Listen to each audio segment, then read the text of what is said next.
चौपाल, देख लो चौपाल रे सब बड़ा बडेरा, सब बड़ा बडेरा वो जी सब लोग लगाया वो जी पादरिया ने सजला वो जी।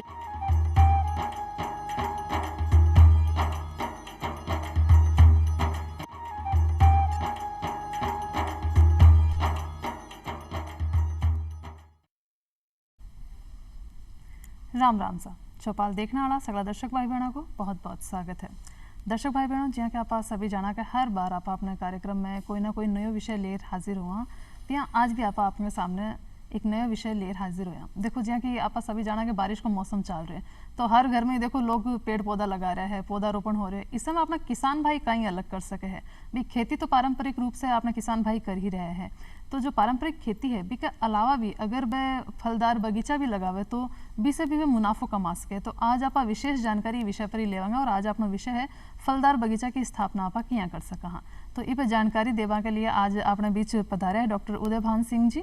आप डीन हैं कृषि महाविद्यालय कुम्हेर भरतपुर से पधारे हैं, तो बहुत बहुत स्वागत है आपको डॉक्टर साहब। तो सबसे पहले तो डॉक्टर साहब वही जानना चाहूँगा कि अगर कोई भी किसान भाई सोच रहे हैं कि आपने भी फलदार बगीचा अपने खेत में लगाना है, तो कौन कौन सी विशेष बातों को बने मोटे मोटे रूप से मतलब ध्यान रखना ज़रूरी है? नहीं, ये वर्षा ऋतु बगीचे लगाने के लिए सर्वाधिक उपयुक्त मानी जाती है, क्योंकि वातावरण में नमी होती है, पानी की क्वालिटी बड़ी अच्छी होती है जी। लेकिन फलदार बगीचे लंबे समय चलते हैं, 40-50 साल तक लगातार फल देते हैं। अच्छा। तो इनकी योजना इस तरह से बनानी चाहिए कि हम लगातार उसमें सही तरीके से सुविधापूर्वक काम कर सकें और फल का उत्पादन अच्छा मिले। तो उसके लिए वास्तव में सबसे पहले तो ये है कि हम कहाँ बगीचा लगा रहे हैं, उसमें कौन से फल लग सकते हैं, इस पे ध्यान दें कि भाई उसमें जैसे राजस्थान में अलग अलग जलवायु हैं। जैसे बेर तो पूरे राजस्थान में हो सकता है, अमरूद अनार हो सकते हैं, लेकिन आम और संतरा कोटा, बूंदी, झालावाड़, बांसवाड़ा या प्रतापगढ़, डूंगरपुर इन जिलों में हो सकते हैं। किन्नौ बहुत अच्छा गंगानगर में होता है, और जो सवाई माधोपुर में अमरूद बहुत अच्छा हो रहा है। तो इस तरह से जलवायु, पानी, मिट्टी के हिसाब से हम ये देखें कौन से फल हमारे खेत के लिए, हमारी मिट्टी के लिए, हमारे पानी के लिए। इवन आप ये कह सकते हैं कि यदि ज़मीन में थोड़ा खार है, pH 8.5 से भी ऊपर है, तो बेर उसमें उपयुक्त रहेगा। अच्छा। या थोड़ा बहुत अनार या अमरूद भी हो सकते हैं, बेलपत्र हो सकता है, फालसा हो सकता है। और पानी यदि मीठा है तो उसमें आपका पपीता है या आम है, नींबू है, नींबू वर्गीय फल हैं, वो अच्छे हो सकते हैं। अच्छा। साथ ही उसकी साइट का सिलेक्शन हमें देखना चाहिए। यदि खेत सड़क के पास हो तो ज़्यादा अच्छा है, क्योंकि उन फलों को आखिर हमें मार्केट में ही भेजना है, और मार्केट की अप्रोच यदि अच्छी है तो हम फलों को बाद में बेचान अच्छी तरह से कर सकते हैं। साथ ही उसमें यदि समतल नहीं है ज़मीन, तो उसमें हमें लेजर लेबलर से या साधारण माजे से हमें पहले उसको लेबल करना चाहिए, ताकि बाद में उसमें सिंचाई देने में, खाद उर्वरक देने में असुविधा ना हो। तो अच्छे से वो जो है हम कर सकते हैं। साथ ही यदि उस खेत में पहले से कोई झाड़ियाँ, जंगली झाड़ियाँ खेती नहीं हो रही है, तो उन झाड़ियों को बिल्कुल जड़ सहित निकाल दें। अच्छा। ताकि यदि ऊपर से काट दिया, डंठ रहेगा तो फिर फूट आते हैं वो, तो उसमें अच्छे से नहीं होता है। तो इस तरह से हमें प्राइमरी रूप में ये ध्यान रखना चाहिए कि हम कौन से बगीचे अपने खेत में, कौन से फलदार पौधे लगाने जा रहे हैं, उसके अनुरूप हम हमारी ज़मीन, हमारी पानी, हमारी मिट्टी है या नहीं है। हाँ जी। तो कहने का मतलब एक तो आपने चयन भी आप बताए कि भी आप चयन की तरीके से अगर आपने कोई कौन सा जो फल है आप लगा सका। हाँ, अभी आप बात करी तो भी जलवायु, मिट्टी, पानी के हिसाब से आप अभी को चयन कर सका। लेकिन एक अगर आप, क्योंकि जलवायु आप देखा अपने राजस्थान में भी अलग अलग तरीके की है। पश्चिमी राजस्थान में आप जाऊँगा तो अलग है, दक्षिण में अलग है। भी दक्षिण और पूर्वी साइड में आप देखा तो भी बारिश अच्छी होवे, और जहाँ थे बताया पपीता वगैरह ऐसी चीज़ भी आप अभी में उगा सका। हाँ, और जहाँ पश्चिमी राजस्थान की अगर आप बात करें, जहाँ मरुस्थलीय एरिया आप ज़्यादा देखा, तो बठे भी कहीं फलदार नहीं, वो जैसे वहाँ के लिए जैसे बीकानेर में आपका खजूर बहुत अच्छा हो रहा है। अच्छा।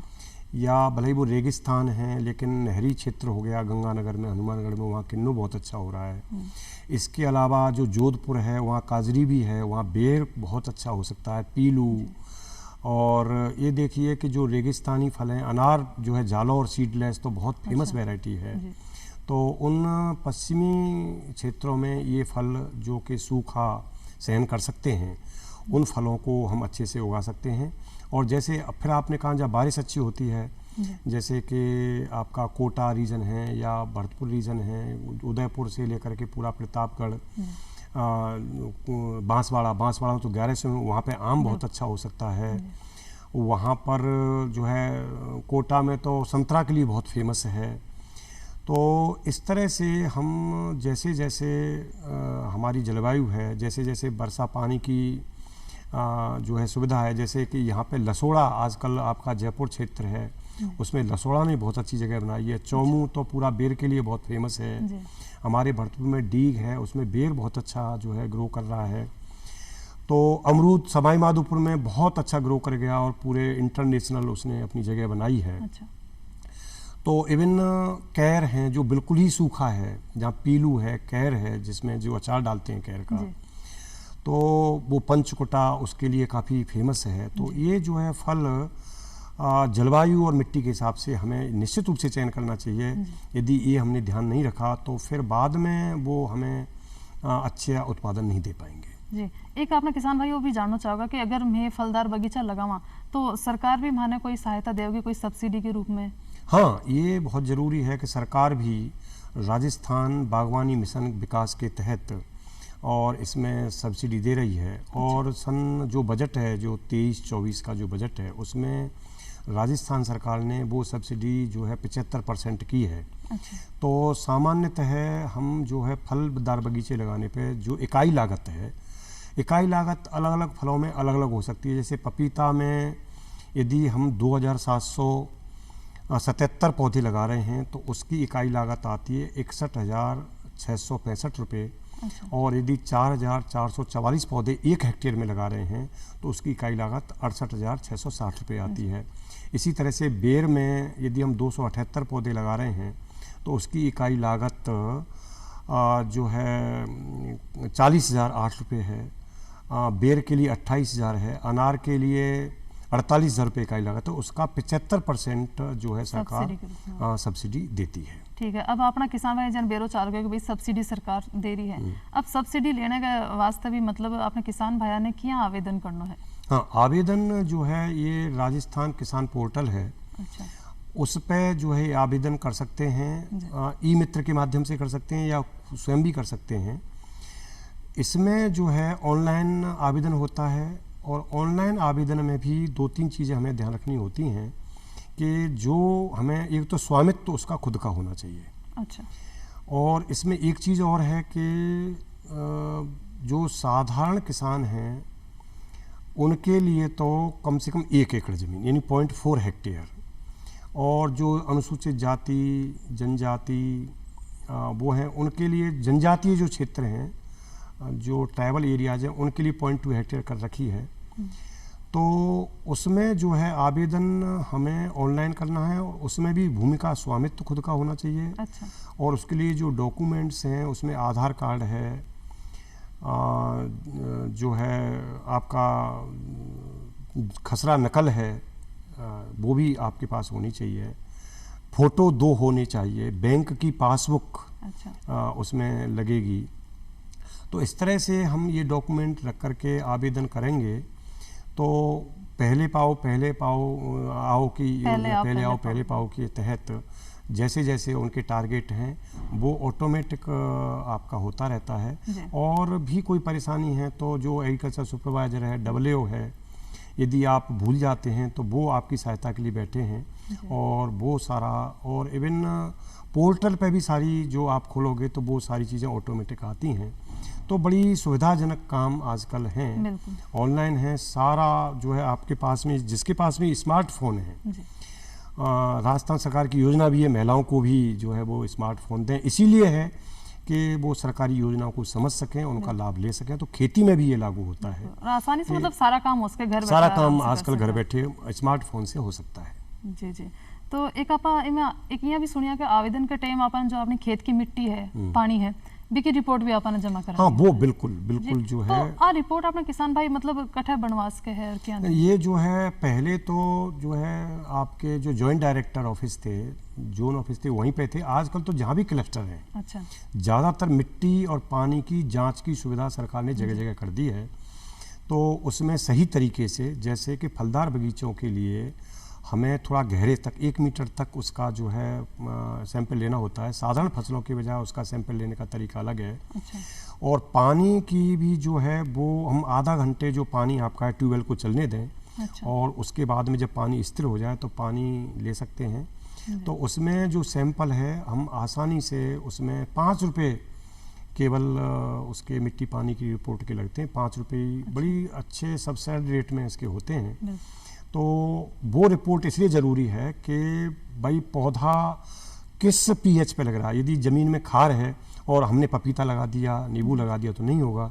तो मिट्टी पानी की रिपोर्ट यदि अटैच है तो विशेषज्ञ आपको सलाह देंगे कि आप जो आवेदन करें उसके बजाय ये यदि लेंगे तो वो आपके लिए ज़्यादा लाभदायक रहेगा। बिल्कुल। तो मतलब अपने किसान भाई ने एक सही राय भी अपन मिल सके। हाँ, बिल्कुल मिल सके। बिल्कुल, तो मशवरा इसलिए सही रहोगे मिट्टी कि आपने- पानी, वो आपने शुरू में ही कहा कि मिट्टी पानी और जलवायु, तो मिट्टी पानी की रिपोर्ट वो पहले ही ले लेते हैं ताकि वो सही जो हमारी खेती के लिए उपयुक्त है वो ही पौधा लग सके। जी। एक आपा देखा कि फलदार बगीचा लगाने की विधियां भी है आप, तो कौन कौन सी विधियां हैं विशेष रूप से जो अपने किसान भाई काम में भी ले नहीं, सके, ये और जो कौन सी फायदे? एक्चुअल में सही है विधि तो मुख्यतः जो वर्गाकार विधि से ही हम करते हैं अच्छा, कि कतार से कतार की दूरी और पौधे से पौधे की दूरी बराबर होती है। अच्छा, जैसे हम कहें कि भाई आम में हम 9 मीटर बाई 9 मीटर लगाएं तो वो वर्गाकार विधि होती है। वो बाद में केवल शुरुआत के वर्षों में तो जगह खाली भी रहती है, लेकिन बाद में वो पूरा कवर हो जाता है। लेकिन हमें जो है बीच में फसल लेनी है हमेशा के लिए। हमें फलदार बगीचों के साथ साथ अपने घर की दूसरी आवश्यकताएं भी पूरी करनी है। भाई अनाज भी चाहिए, दाल भी चाहिए, पशुओं के लिए चारा भी चाहिए। तो हम जो है उसमें आयताकार विधि ले सकते हैं। या उसमें जैसे शुरुआत में विंड ब्रेक लगा रहे हैं, यानी कि वायुरोधक पौधे लगा रहे हैं, तो त्रिभुजाकार विधि भी ले सकते हैं। या कोई पहाड़ी क्षेत्र है जैसे कि हमारे अरावली क्षेत्र हैं, उनमें यदि बगीचे लगा रहे हैं तो कंटूर विधि, यानी कि उसमें हम एक ही हाइट पे और सीढ़ियाँ बना लेते हैं ताकि उसमें हम फलदार बगीचे लगा सकें। तो कंटूर विधि जो है पहाड़ी क्षेत्रों के लिए है। तो इस तरह से जो हमारा ऑब्जेक्टिव है, जो हमारा उद्देश्य है, उस उद्देश्य के हिसाब से हमें अलग अलग विधि बगीचे लगाने की अपनानी पड़ती है। जी। तो अब अपनी फसलों के हिसाब से भी अपन देखना पड़ेगा कि कौन सी विधि अपन ने इस्तेमाल करनी है। फसल और अपनी आवश्यकता, उसकी क्या उद्देश्य से हम लगा रहे हैं। जैसे बीच में फसल लेनी है, हमेशा के लिए लेनी है, तो आयताकार विधि बढ़िया है। बिल्कुल जी। आप बात करेंगे आप मतलब दूसरी फसल भी एक अंदर ले सका। हाँ। अगर आप फलदार बगीचा लगा रहे हैं तो साथ साथ में अपना किसान भाई ये कोई और मतलब फसल भी कर सके। हाँ, वो एक्चुअल में क्या है कि जैसे हमने बगीचा लगाया तो पौधा छोटा है, एकदम फल देना भी शुरू नहीं करता वो। तो शुरुआत के 4-5 वर्ष तक, भले ही वो वर्गाकार विधि से है, शुरुआत के 4-5 साल तक हम बीच में अंतराशस्य या दूसरी फसलें ले सकते हैं। अच्छा। तो शुरुआत के वर्षों में जब हम फल नहीं मिल रहे हैं, हमें कोई आर्थिक लाभ नहीं हो रहा है, तो फिर ऐसे में हम बीच में फसल लेकर के, बीच में फसल लेने के लिए भी थोड़ा सा ये ध्यान रखना पड़ता है कि हम 3 तरह की फसलें ना लें। एक तो अनाज वाली फसलें, वो एग्जॉस्टिव यानी कि ज़मीन को कमज़ोर करती हैं, ज़्यादा न्यूट्रिएंट वो लेती हैं। अच्छा। जैसे कि गेहूँ हैं, ज्वार, बाजरा, मक्का, इन फसलों को हमें नहीं लेना चाहिए। दूसरा लंबी बढ़ने वाली फसलें, अच्छा, जैसे लंबाई ज़्यादा है, वो छोटे पौधे हैं, तो छोटे पौधों में उसमें छाया आएगी, हवा नहीं आएगी, धूप नहीं आएगी, तो वो पौधे अच्छे से वृद्धि नहीं कर पाते। तीसरी बेल वाली फसलें, वो उसमें लिपट जाती हैं पौधे से, उसके तंतु लिपट जाते हैं, तो वो पौधा कमज़ोर हो जाता है। बीच में हम बेल वाली फसलों के अलावा कोई भी सब्जी ले सकते हैं। अच्छा। और दाल वाली फसलें ले सकते हैं, जैसे चना है, मसूर है, या रिज़का बरसीम ले सकते हैं, या मटर ले सकते हैं। या फिर उसमें हम जो है फल भी लेना चाहें तो जैसे पानी अच्छा है तो पपीता ले सकते हैं, भाई 2 साल में पपीता ख़त्म हो जाता है और वो पपीता हट जाएगा और दूरी भी कम होती है, 2 मीटर बाई 2 मीटर या 1.5 मीटर बाई 1.5 मीटर पे ले सकते हैं। अच्छा। तो इस तरह से जो कम दूरी या कम क्षेत्र घेरने वाले फल भी हम ले सकते हैं। तो उसके शुरुआती वर्षों में ज़मीन का पूरा उपयोग हो जाता है और किसान को आमदनी मिल जाती है। जो फलों से आमदनी नहीं मिल रही है उसकी पूर्ति अंतराशस्य करके हम कर सकते हैं। जी, तो ए तो बात हुई आपने विधियां की आप की विधि से आप बगीचा लगावांगा, एक साथ साथ पानी देने की भी विधि होवे कि आप पानी की तरीके से देवा, क्योंकि पानी है आप चाहो कि भी पानी की बचत भी होवे, तो कम पानी के अंदर मतलब आप इसी विधियां आप कौन सी इस्तेमाल कर सका? आजकल इस पर सरकार भी बहुत जोर दे रही है। किसान क्या है कि पूरा फ्लड इरिगेशन यानी कि पूरा पानी छोड़ देता है खेत में और वो उतनी जरूरत भी नहीं होती और वो पानी व्यर्थ जाता है, खरपतवार ज़्यादा होते हैं। और आजकल सरकार का ध्यान है कि पानी की बचत हो। एक यानी कि भारत सरकार को कहती है कि पर ड्रॉप मोर क्रॉप, यानी कि एक बूंद का सही प्रयोग हो। तो उसके लिए सबसे अच्छी विधि तो बूंद बूंद सिंचाई विधि है। अच्छा। कि हम जो है उसमें, और एक चीज़ और है कि जो सब्सिडी की बात आपने की, सरकार सब्सिडी भी तब देती है जबकि उसमें बूंद बूंद सिंचाई पद्धति आप लगाओगे। अच्छा। यदि बूंद बूंद सिंचाई पद्धति नहीं लगाओ तो सरकार सब्सिडी ही नहीं देगी। अच्छा, तो किसान ये अनिवार्य कर जरूरी दिया बात है। हाँ, वो इसीलिए किया है कि भाई किसान इसके लिए जागरूक हों कि भाई पानी का हमें बचत करनी है। तो बूंद बूंद सिंचाई पद्धति से हमें सिंचाई करनी चाहिए। वैसे जो फ्लड इरिगेशन है या फिर जो थाला हम बनाते हैं, थाला जो है हमें बनाना चाहिए कि भाई जैसे जैसे पौधे का, एक्चुअली पौधा शुरू में छोटा होता है, उसकी जो क्षेत्रफल है वो कम गिरता है तो उसका थाला भी छोटा बनेगा। जैसे जैसे हर साल वो बढ़ता है तो हर साल उसका आकार बढ़ता जाता है ऊपर का। ऊपर के आकार के हिसाब से जड़ें भी उसकी नीचे बढ़ती जाती हैं, तो उसके थाले का या ड्रिप का जो रिंग है उसका आकार भी हम धीरे धीरे बढ़ाते जाते हैं हर साल। अच्छा। तो जो 6-7 साल तक वो आकार बढ़ता है। तो पूरे जड़ क्षेत्र में पानी जाए और कम पानी में अधिकतम जो है उपज मिले, और इवन उसके साथ हम मल्चिंग भी कर दें, यानी कि उसमें प्लास्टिक की शीट उसमें बिछा दें। तो उसमें जो बाष्पीकरण से यानी सूरज की धूप से पानी भाप बन के भी उड़ता है, उस पानी भाप भर के नहीं उड़ेगा कि उसमें एक परत आ गई बीच में। तो मल्चिंग भी यदि हम कर दें तो पानी की और भी बचत होती है। तो इस तरह से हमें निश्चित रूप से ध्यान रखना चाहिए कि पानी जिनसे बचत होती है उनको ही हम अपनाएं, और अदरवाइज़ तो हम आगे पानी इवन जो एक्चुअल में इन सीटू वाटर हार्वेस्टिंग जिसको कहते हैं, जोधपुर में तो हम जो है मल्चिंग कर देते हैं और मल्चिंग करके वर्षा का पानी उसमें फिर बाद में उड़ता नहीं है। तो इस तरह से हमें ध्यान रखना चाहिए कि कम पानी में हम अधिक से अधिक उत्पादन ले सकें। जी, एक अपना किसान भाई जानना चाहोगे कि जब बगीचा लगाने जा रहा है तो पौधा लेना जाएगा, तो पौधा बाने कट से लेना चाहिए जो अच्छी गुणवत्ता का बाने मिले? वो एक तो मैडम हम शुरू में उस चीज़ को नहीं कर पाए, एक तो कहाँ से पौधा लेना चाहिए ये जरूरी है। दूसरा वास्तव में अच्छी किस्म का पौधा, जैसे इसको बीच में मैं बता दूं कि जैसे बेर में अच्छी किस्में हैं, गोला है, सेब है, उमरान है। अच्छा। या हम नींबू में कागजी बहुत अच्छी किस्म है। अच्छा। आंवला में NA7, NA10, NA10 जो है NA7, NA10। अच्छा। या आनंद 2, आनंद 4, चकैया, बनारसी। अच्छा। ये वैरायटी अच्छी हैं। इसके अलावा अमरूद में इलाहाबादी सफ़ेदा, लखनऊ 49, या फिर आपका हिसार सुरखा, ललित। अनार में जालोर सीड रहित, मृदुला। तो अच्छी किस्म और वानस्पतिक विधि से तैयार पौधा। अच्छा। यानी कि बीजू पौधा इसमें नहीं चलेगा, कलम वाला पौधा चलेगा, यानी कि नीचे रूट स्टॉक होगा और ऊपर उसमें कलम चढ़ाई जाएगी। अच्छा। क्योंकि बीजू पौधा न तो उस पौधे की गारंटी होती है। अच्छा। कि वो अच्छी किस्म का होगा कि नहीं होगा, मतलब अगर बीज लाकर डाला जाए तो वो नहीं सही होगा।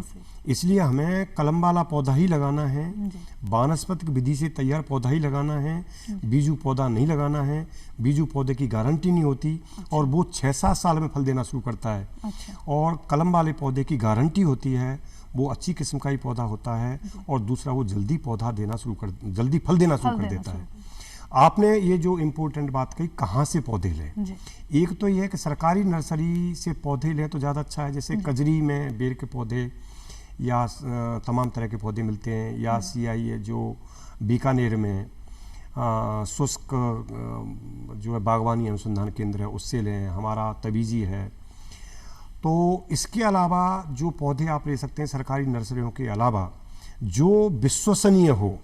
विश्वसनीय नर्सरी का मतलब है किसान को 10-20 किसानों ने वहाँ से पौधे ला रखे हों, और आपको विश्वास हो गया हो कि ये पौधे ये नर्सरी वाला अच्छे पौधे देता है, तो अंदाज से पहली बार यदि ले रहे हैं तो वहाँ से नहीं लें पौधे आप। यदि आपको विश्वास हो गया हो तो ही आप पौधे लें। और दूसरा एक और है कि इसमें पौधे कई बार, जैसे आंवला में तो काफ़ी होता है कि वो ऊपर से पौधे को काट देते हैं और वहाँ से ग्रोथ होती है। ये भी ध्यान रखें कि वो चीटिंग नहीं हो, उसमें वास्तव में वो कलम वाला पौधा हो, वो बीजू पौधा किसी भी सूरत में ना हो। अदरवाइज तो एक बार वो बीजू पौधा हो गया तो एक तरह से वो देसी पौधा हो जाता है, और फिर बाद में वो पौधा आपको किसी काम का नहीं होता, वो कम उत्पादन देगा और फल भी अच्छी क्वालिटी के नहीं आएंगे। इसलिए इन बातों का हमें निश्चित रूप से ध्यान रखना चाहिए। बिल्कुल। अब जहाँ पानी की भी आप बात करी थी कि अपन पानी की तरीके से भी, खाद भी बहुत जरूरी है हर पौधा के लिए, तो खाद अपन कौन सी तरीके की देनी है और कितने समय अंतराल पर अपन? हाँ, खाद जो है एक्चुअल में हमें इसमें एक तो गोबर की खाद, कंपोस्ट खाद देना बहुत जरूरी है। उम्र बढ़ने के साथ साथ जैसे बच्चे का भोजन शुरुआत में माँ के दूध से ही, या बाद में वो रोटी, आधी रोटी, फिर बाद में वो काफ़ी, इसी तरह से छोटे पौधे के लिए कम। जैसे जैसे उम्र बढ़ती है वैसे वैसे पौधे का खाद की मात्रा भी जो होती जाती है। तो हम तो ये कहते हैं कि उसमें जैसे हम आम की बात करें तो शुरुआत में 10 किलो 25 किलो जो है देंगे, और बाद में 100 किलो गोबर की खाद देंगे।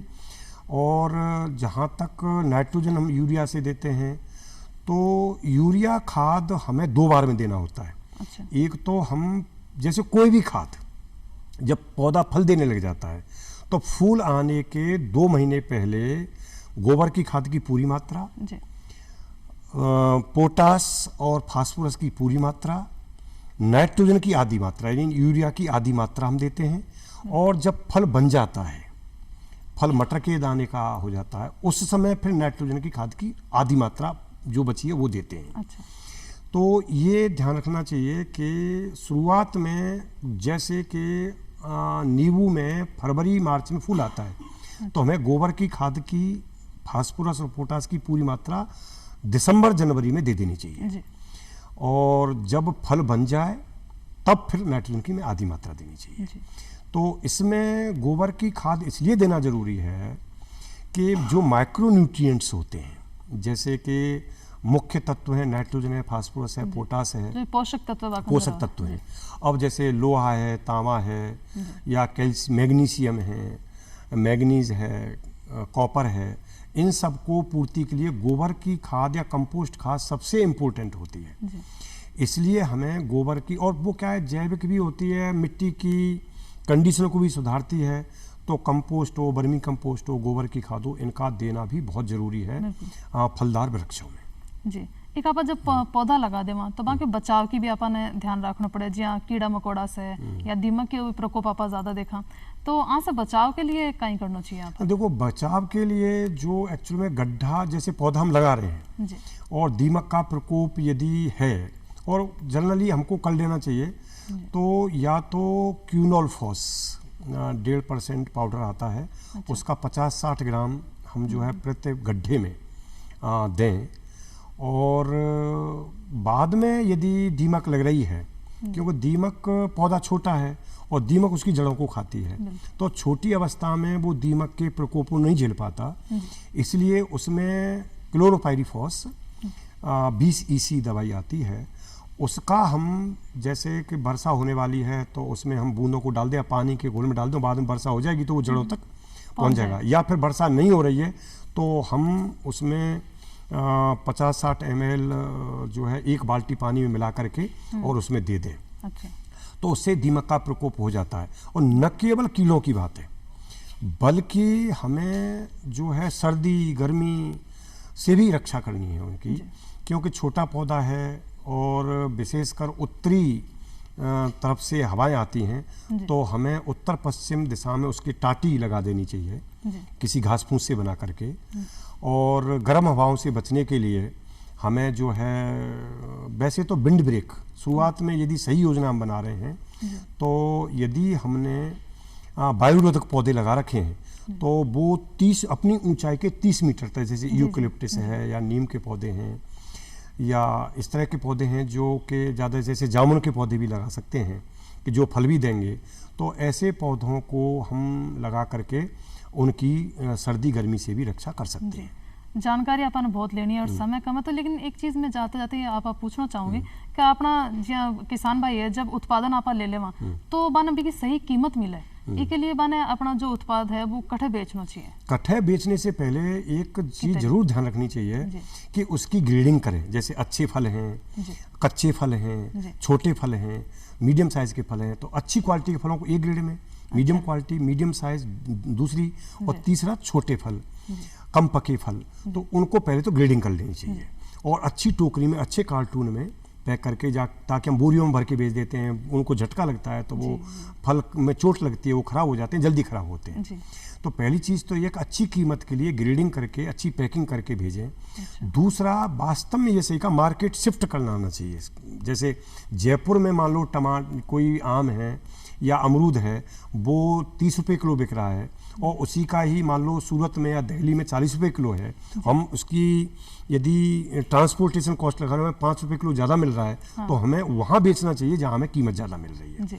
तो आजकल सारे ऐप हैं, टीवी के मार्फत आप भी रोज़ बताते हैं भाव अपने टीवी में, तो बहुत सारे न्यूज़पेपर हैं, तो हर तरह से मंडी में पता करके साथ साथ अपन जागरूक भी रहना। जागरूक वास्तव में हम ये कहते हैं कि खेत में तो अमरूद पैदा हो रहा है, खेत में पैसा पैदा नहीं हो रहा है, पैसा मार्केट में पैदा होता है। तो मार्केट की जब तक हमारे किसान को जानकारी नहीं होगी, मार्केट की जानकारी मतलब अपने किसान भाई बहन तो तब तक जो है अपना कार्यक्रम है वो भी जानकारी दे रहे हो, तो दर्शक भाई बहन जानकारी ली। तो डॉक्टर साहब आज आप पधारे और इतनी अच्छी जानकारी हमारे दर्शक भाई बहन के लिए बहुत बहुत धन्यवाद आपको। तो अब चैनल को टाइम हो गया, अब लेवा विदा अपने दर्शक भाई बहन से, तो फिर मिलांगा वादा के साथ। राम राम सा। राम।